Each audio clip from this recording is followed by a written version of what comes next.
And welcome back to the Wellness Paradox podcast. I'm so grateful that you can join us on this journey towards greater human flourishing. As always, I'm your host, Michael Stack, an exercise physiologist by training and a health entrepreneur and a health educator by trade. And I'm fascinated by a phenomena I call the wellness paradox. This paradox, as I view it, is the trust, interaction, and communication gap between fitness professionals and our medical community. This podcast is all about closing off that gap by disseminating the latest, most evidence-based, and most engaging information in the health sciences. And to do that in episode 78, we're joined by LaurieAnn Scher.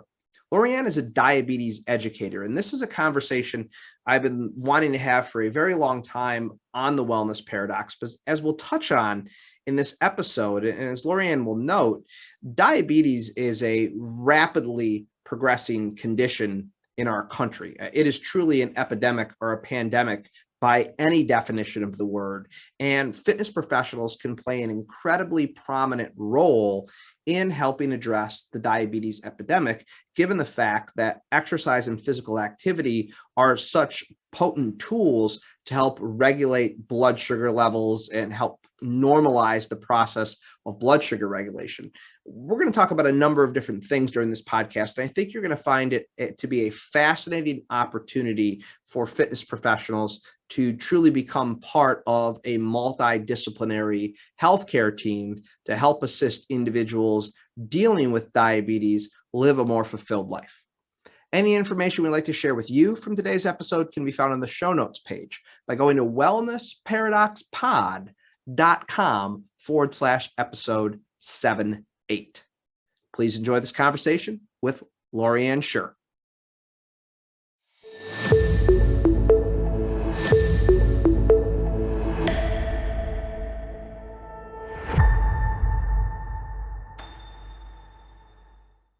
Today, we're joined by LaurieAnn Scher. LaurieAnn, thank you so much for joining us.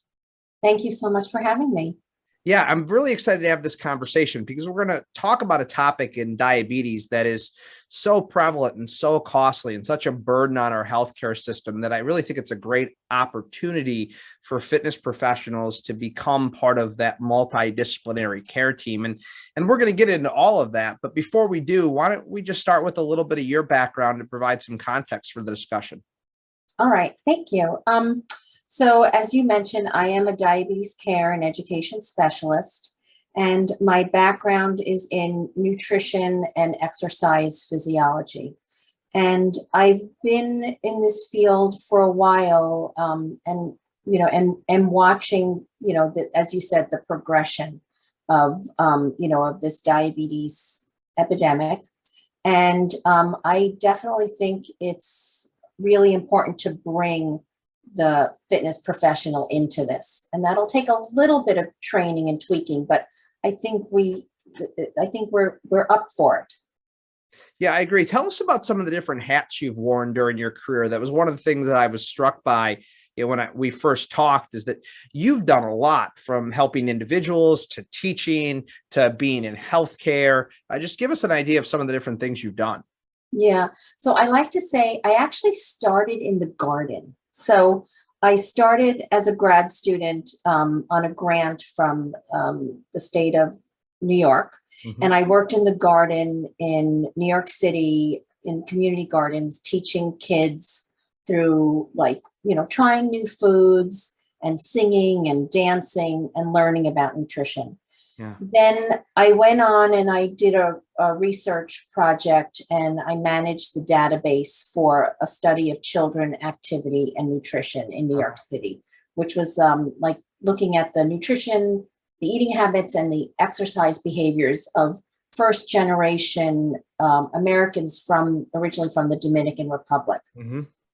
Then I went into, and this is where I really got kind of involved in diabetes. I was the nutritionist at Columbia University Health Services. Mm-hmm. And that was such an amazing experience because I was able to, work through health services. So that saw everybody, students, administrators, staff, mm-hmm.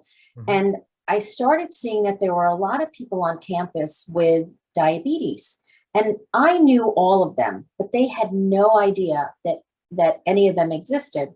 And this was back in the late 80s, and type 2 diabetes really was not a thing. And most of my patients then, had type 1, and it was very lonely on campus for them. And so I got approval to start a diabetes support group.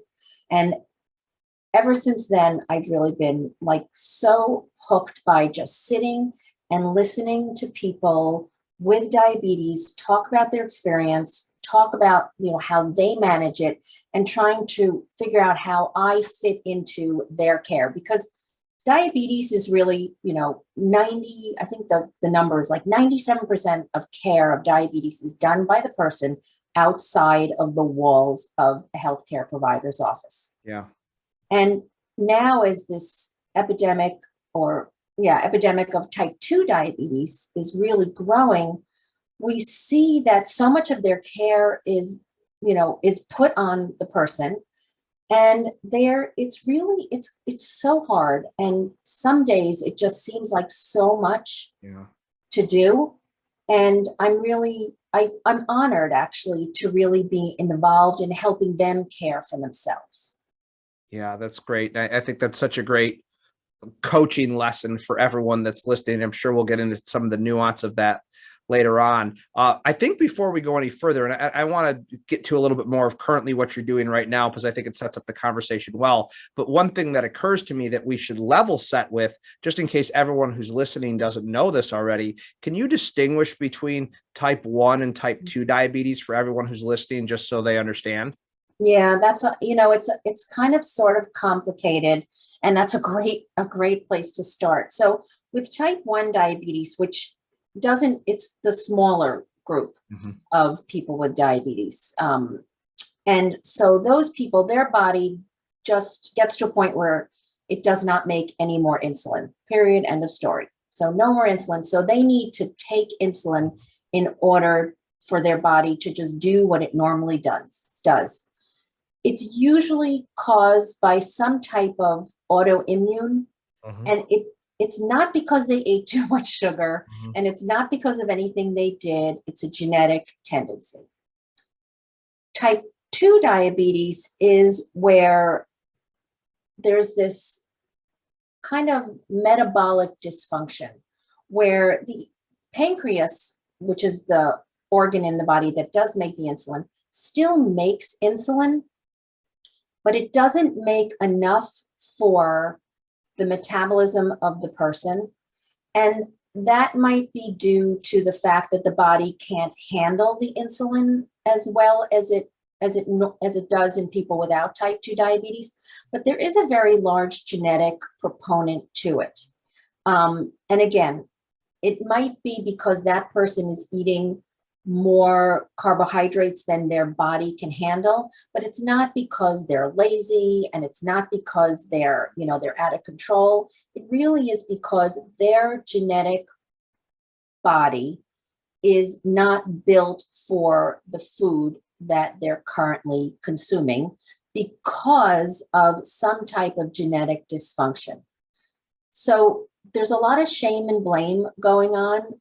And I work really hard to try to dispel that.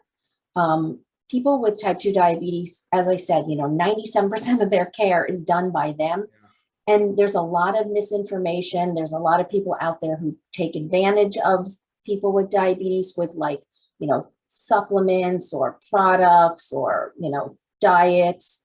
And it's really hard to navigate, especially since a lot of people with type 2 diabetes, their health literacy is not always, on a level where, some of these concepts, they're very complicated to understand in terms of metabolism. We know it as healthcare providers, right? As fitness professionals, people with, college and master's and, PhD level education get sucked into some of these products that are sold on the market. So to have somebody who has a lower health literacy or numeracy, it's very easy for them to get kind of taken in. Yeah. First off, thank you for the distinction between type 1 and type 2.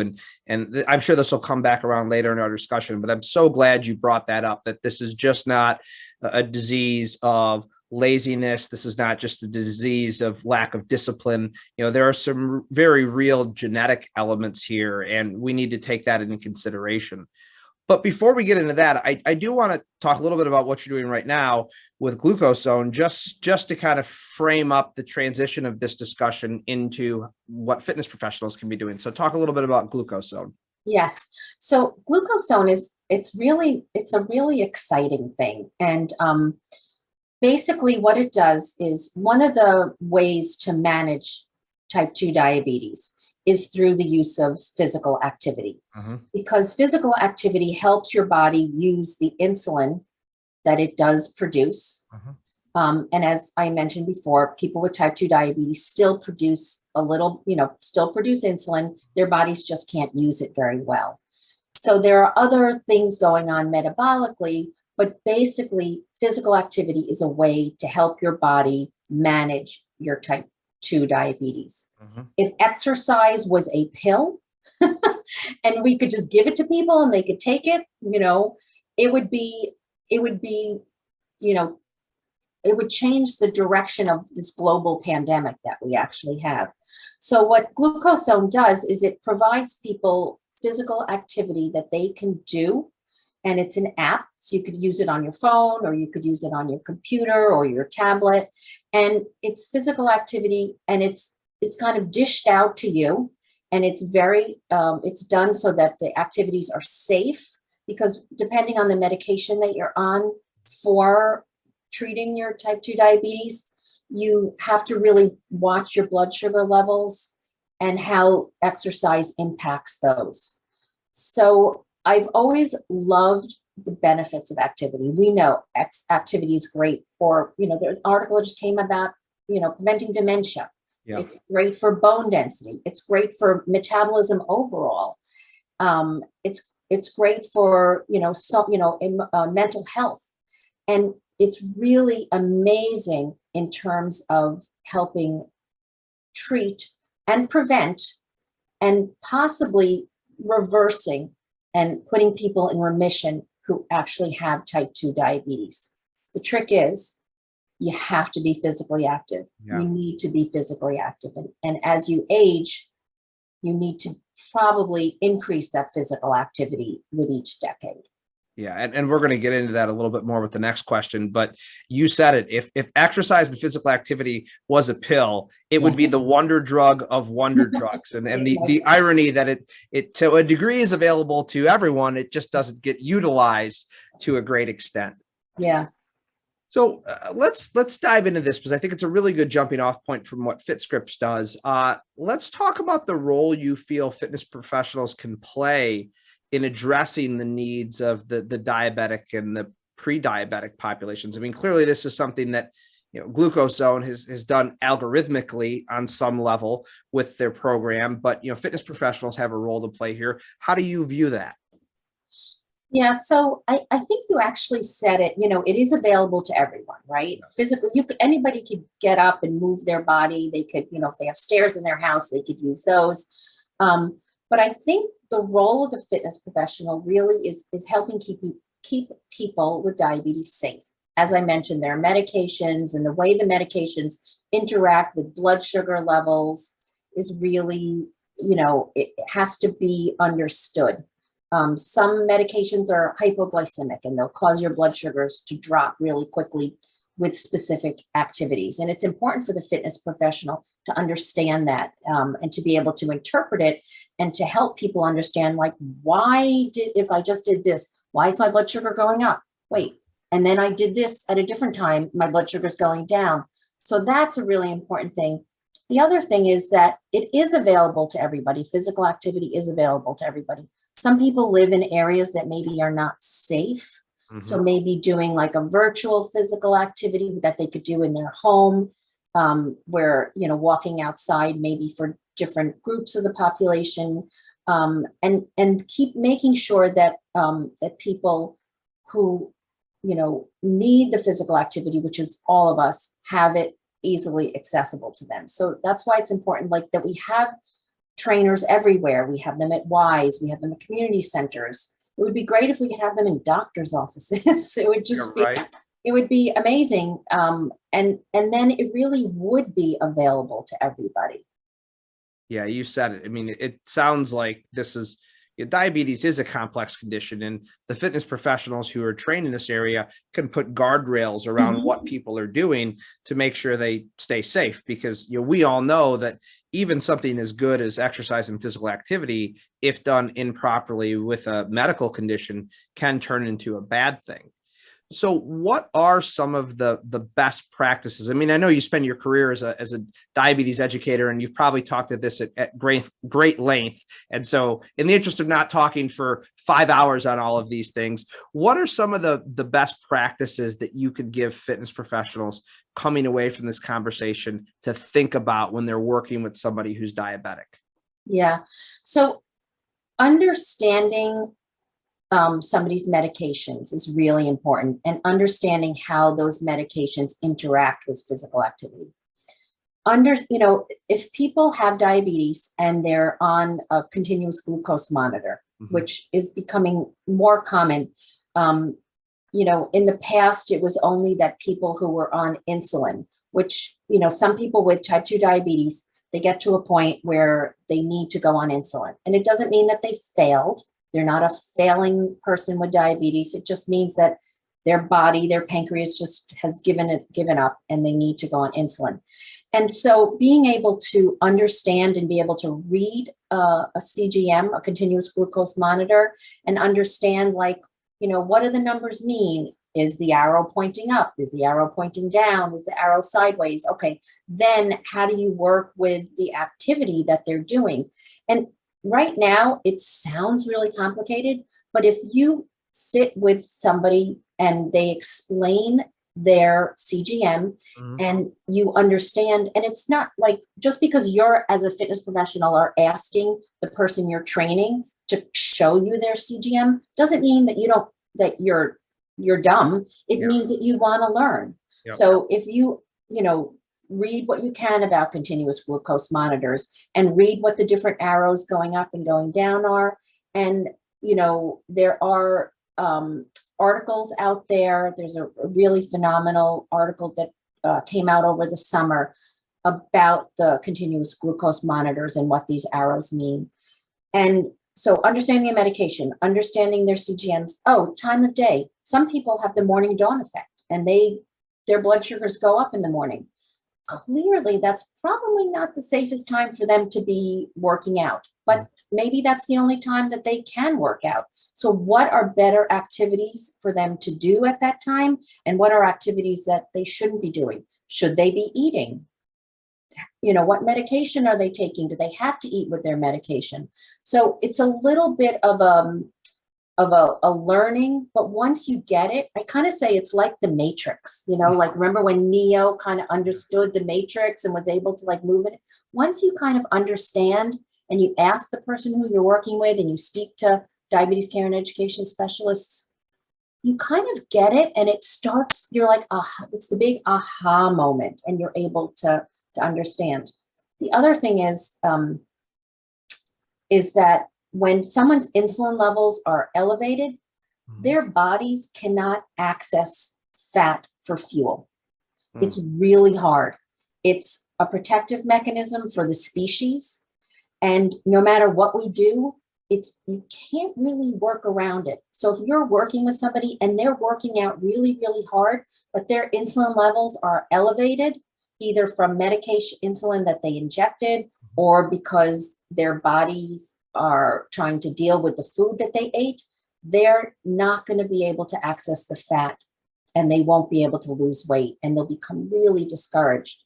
So understanding, the metabolism, understanding medication, understanding timing, and understanding the CGM arrows is really helpful.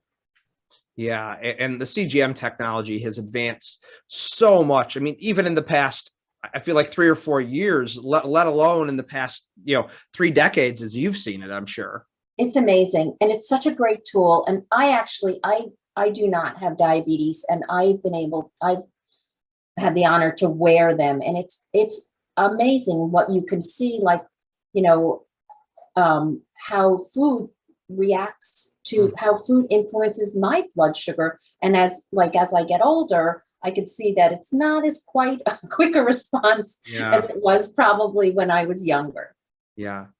Now, you talked about all the variables to consider, but I also think it's important to bring up, and I'd like to have you touch on it, that this is fairly individual to each person in my experience. You know, I've worked with a fair number of diabetics during my career, and it seems like, you know, how insulin and medications and time of day affect one person is slightly different than the other person. Is that an accurate characterization? And would do you have any thoughts around that?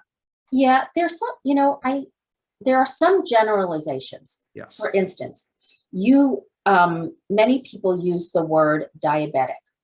And some people, like when I hear it, the hair on the back of my neck stands up. Like I can't, like that's like, I think it's like you had mentioned when we were emailing back and forth, labeling, right?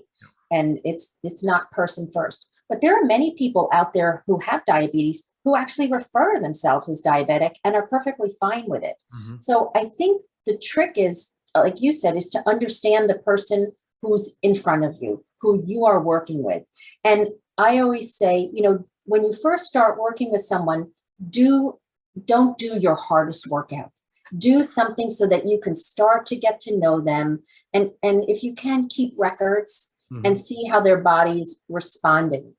And understand and ask people, is this usually what happens? Like there's, I've worked in diabetes for many years, and I always, whenever I talk to my patients, I always talk to them about puberty. Puberty is a big thing, going through puberty, and it really impacts your blood sugar, whether you're male or you're female. Menstruation has an impact on people's blood sugar levels.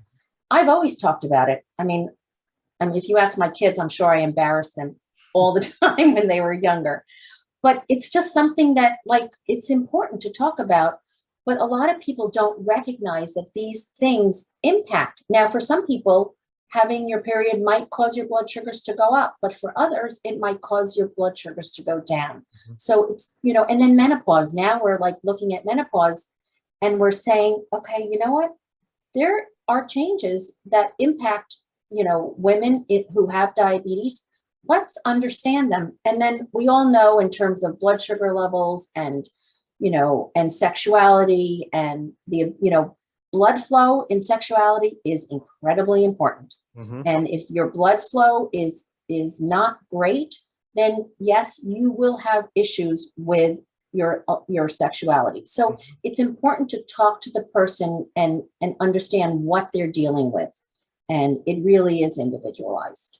Yeah. And you actually took the conversation kind of right where I wanted to go, because clearly you have a lot of scientific and physiological knowledge, but there also is a big element of kind of coaching skills that you bring into the process. So you've touched on this a little bit, but I'll ask you to touch on it a little bit more specifically. What are the coaching skills that you feel are most important to working with individuals who have diabetes? Well, you actually hit upon one of them when you asked your question before, and that's individualizing it. And so I feel like listening, and a lot of we have so much knowledge. We know the science, we know the physiology, we know, what's happening with, the mitochondrial level. But the person standing in front of you doesn't care. They want to know how the physical activity that you're helping them get is going to improve their lives and help them feel better. And I feel like one thing that I try to do in terms of coaching and working with people is help them keep the joy. Like a lot of times people forget how good it feels to move around. Many people, and I'm really focusing more on type 2 diabetes, but also people who have type 1, they may have gained weight over the years, or maybe, if they maybe they were the overweight kid in school and they had a really negative experience with, gym class, which clearly needs to be changed in my opinion. But they have a negative feeling towards activity. And then I'm going to tell them that they need to get physical activity. They're going to look at me like, no, it was horrible. I was made fun of. I sweated. It was terrible. But kind of listening and then helping them see the joy and in movement, because our bodies are meant to move. It feels so good. And I'm sure you see this with your own physical activity and people who you work with. Once they get that bug and they're physically active, on the days that they can't work out, they're caged. They feel terrible. They're not nice to anybody. It's just, you kind of get to your body craves it again. And that's what I hope to be able to get people back to. I'd like to take a quick break from today's episode to tell you more about one of our sponsors. As all of you are well aware, the COVID-19 pandemic has been absolutely devastating for the fitness industry, with upwards of 1/3 of our clubs closing nationally on a permanent basis. One of the few stabilizing forces during this very tumultuous period of time has been IHRSA, the Global Trade Association for the health and fitness industry. On my crusade to make fitness professionals part of our healthcare continuum, the work that IHRSA is doing is absolutely vital. They provide advocacy and lobbying support at both the federal and the state level. They support state alliances in many ways, and they also provide resources and best practices to club owners, operators, and individual fitness professionals. Indeed, if we are truly going to become part of the healthcare continuum, we must speak with one unified voice. We must have best practices that we implement, and we must come together as an industry to ensure the public, the medical community, and lawmakers hear our message loud and clear, that movement is medicine and it is essential. That is the work that IHRSA is doing. They've recently revamped their membership structure, allowing large clubs, small clubs, boutiques, and individual professionals to join the organization for an appropriate price that allows them to have access to all of these many great resources and allows us to unify and amplify our voice as an industry. For more information on the amazing work that IHRSA is doing, go to their website, IHRSA.org.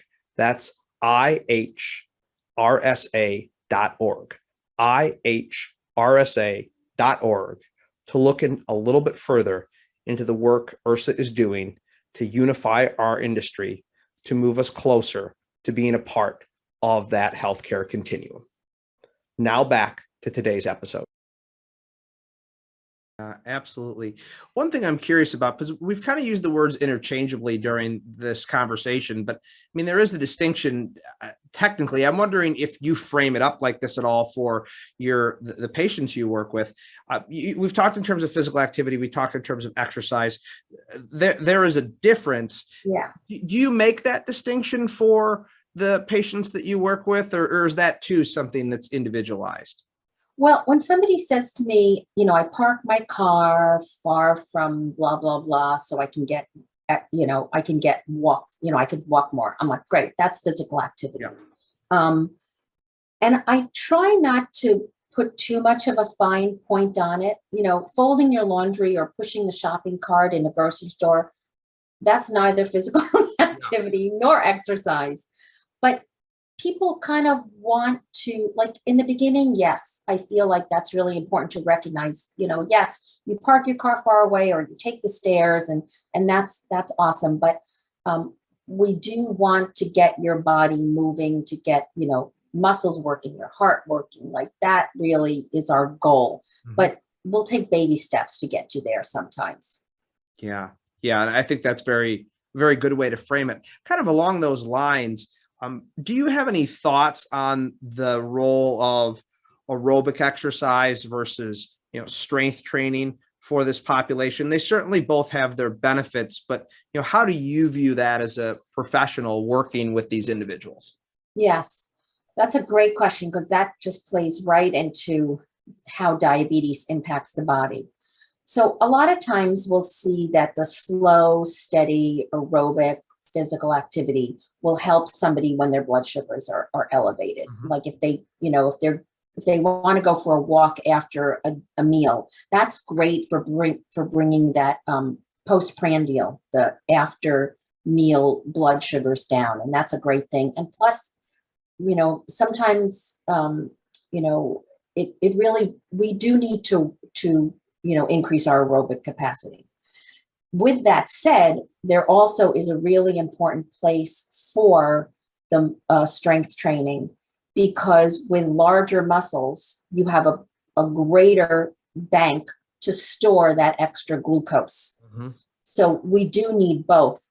The other thing is, with elevated blood sugars, there are like higher incidences of things like, trigger finger, where the sugars kind of get impact the tendons and the ligaments. So it is really important for people with diabetes to make sure that they stretch and they do that. And then the whole thing with the more, like yoga and stuff, where it kind of gets into your brain and kind of helps you find space and in that. So I really try to encourage people to do all of those things and to do things also that they enjoy, right?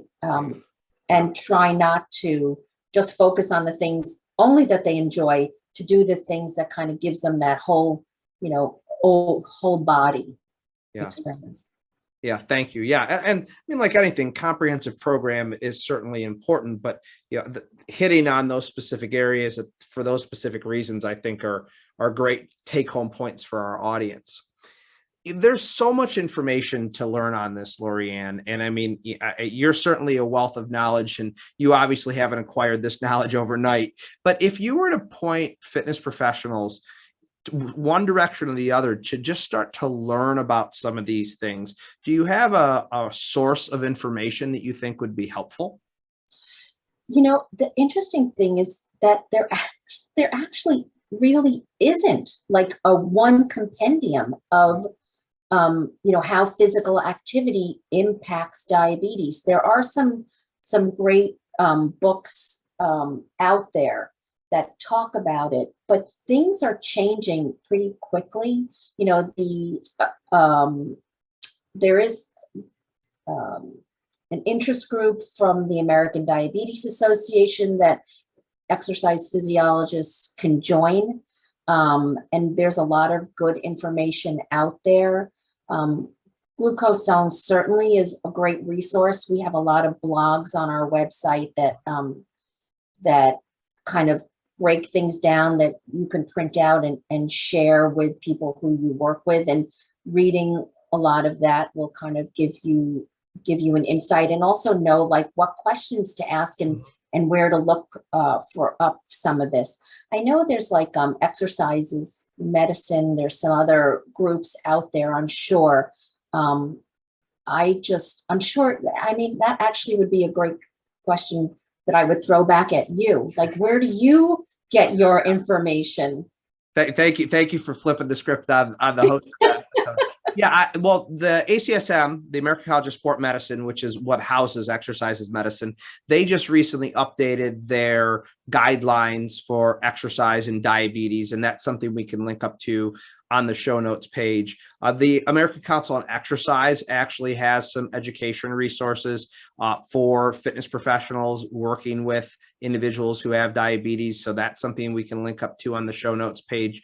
But you do point out the challenge here is that there's no one central informational source to go to. And I just think that speaks to the fact that if you are a professional and you're in this area, and to your point, the science is advancing so quickly, it is very important for you to be up to date on the journals and, reading something like Medicine and Science and Sport and Exercise, which is ACSM's journal, that would probably be a helpful resource. And we'll link up to a lot of those in the show notes page, certainly, to the Glucose Zone blog, to the, American Dietetics Association, the American Diabetes Association, their website, as well as that ACSM resource. But I think, and I'll defer to you on this one, I feel like for you to have gained all the knowledge you have, you've just been a constant consumer of all the information that's out there in this ecosystem. I know it's funny because I have a friend who is like, she's a crocheter and she's like, oh, I just do it when I sit and watch TV. I'm like, I mean, I do watch TV, but usually I'm like reading or, Yeah. I'm like, I sit and I like read and I get like, I have alerts from like PubMed of anything that comes out, exercise and diabetes. I'll get those articles and read them. So yeah, I think there's so much out there. And as you said, it's like moving so quickly. I think over the next couple of years, we're going to see a lot. My thoughts, like we know a lot of this, and I think it's just great to get people moving. My whole focus is to help people enjoy exercise and to start exercise and to stick with it and to find things that they like to do and to get up and move like that. That I feel is like the missing piece. Yeah, absolutely. And as you said earlier, in a way that's meaningful and Yeah. enjoyable to them, because if you don't like it, no matter how good it is for you, you're not going to do it. Yeah. So where can our audience go if they want to find out more about all the great work you're doing, if they want to find out more about Glucose Zone, where are good places to go? So they can go to www.glucosezone.com and you said you'll link to it. Yep. It's hard to, I write a lot. I'm a subject matter expert now. Because I work with Glucose Zone, but I also write. And so, my work is out in the public domain. I was thinking about writing. I'm like working on a book in my head about helping people, with all of this, because it is so complicated. LinkedIn, anybody can, reach out and, write me a little message and usually I accept it.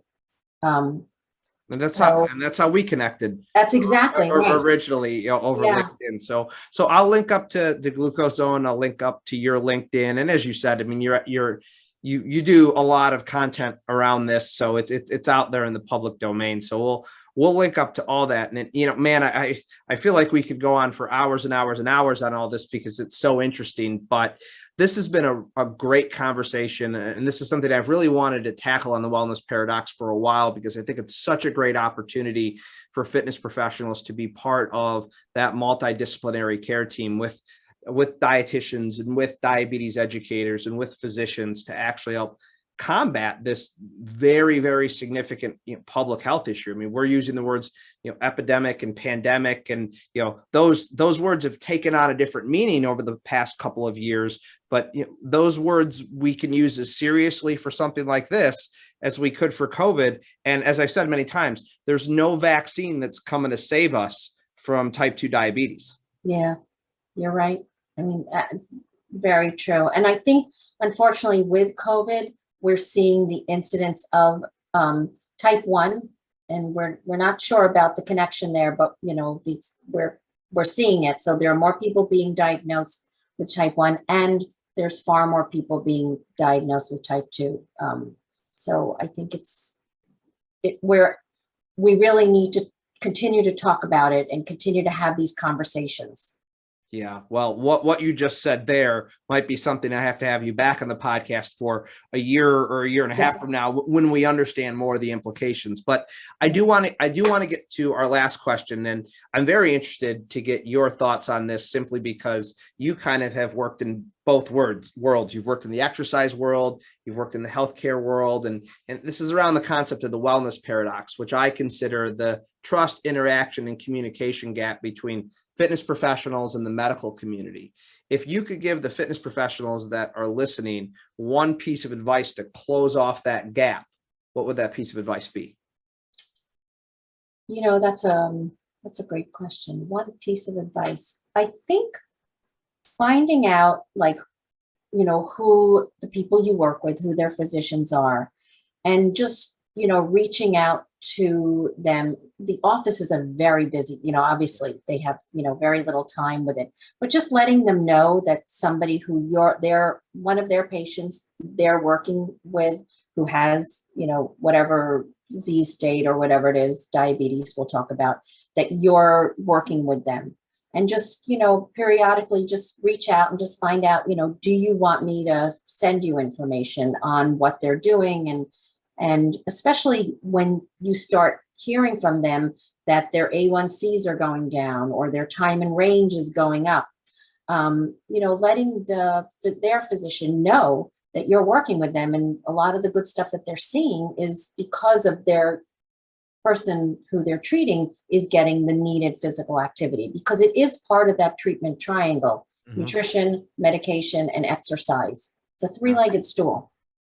Yeah, absolutely. LaurieAnn, Scher, thank you so much for joining us on the Wellness Paradox. Thank you. Thank you very much for having me. Well, I hope you enjoyed that conversation with LaurieAnn as much as I did. If you found it insightful and informative, please share with your friends and colleagues. Those shares make a massive difference for us. Any information we'd like to share with you from today's episode can be found on the show notes page by going to wellnessparadoxpod.com/episode 78. Please be on the lookout for next week's episode when it drops on Wednesday. And don't forget to subscribe through your favorite podcast platform. Until we chat again next week, please be well.